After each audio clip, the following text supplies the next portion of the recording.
Akala mo ba okay lang magpakasal ulit basta matagal na kayong hiwalay?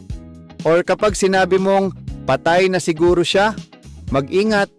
Sa ilalim ng Article 349 of the Revised Penal Code of the Philippines, ang bigamy ay isang krimen na nagagawa kapag ang isang taong legal na kasal pa ay nagpakasal muli nang hindi pa napapawalang bisa, annulled o nadideclare na void ang unang kasal at wala pang final court declaration na patay na ang unang asawa. Ibig sabihin, hindi sapat ang hiwalay lang. Hindi sapat ang matagal na kayong walang komunikasyon. Hindi sapat ang sabi-sabi na patay na ang asawa mo. Kailangan may desisyon ang korte. Ayon sa Article 40 of the Family Code, kahit pa void ang unang kasal, kailangan pa rin ng judicial declaration of nullity bago ka pwedeng magpakasal ulit. At kung ang dahilan mo naman ay matagal nang nawawala ang asawa mo, kailangan mo munang mag-file ng petition for declaration of presumptive death sa korte ayon sa Article 41 of the Family Code. Kung wala nito at nagpakasal ka ulit, that's bigamy.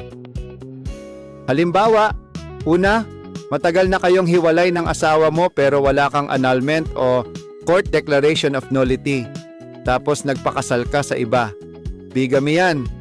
Pangalawa, inakala mong patay na ang asawa mo dahil 10 years nang nawawala. Pero wala kang court declaration of presumptive death. Tapos nagpakasal ka ulit. Bigamy pa rin yan. Ayon sa Article 349, ang parusa ay prisyon mayor. Ibig sabihin, maaaring makulong ng 6 na years and 1 day hanggang 12 years. Important reminder, marriage is a legal contract. Hindi ito nadadaan sa feeling single. Hindi ito nadadaan sa matagal na kaming hiwalay. Kung gusto mong magpakasal ulit, siguraduhin, una, may annulment, pangalawa, may judicial declaration of nullity, pangatlo, may court declaration of presumptive death. Lahat may papel mula sa korte.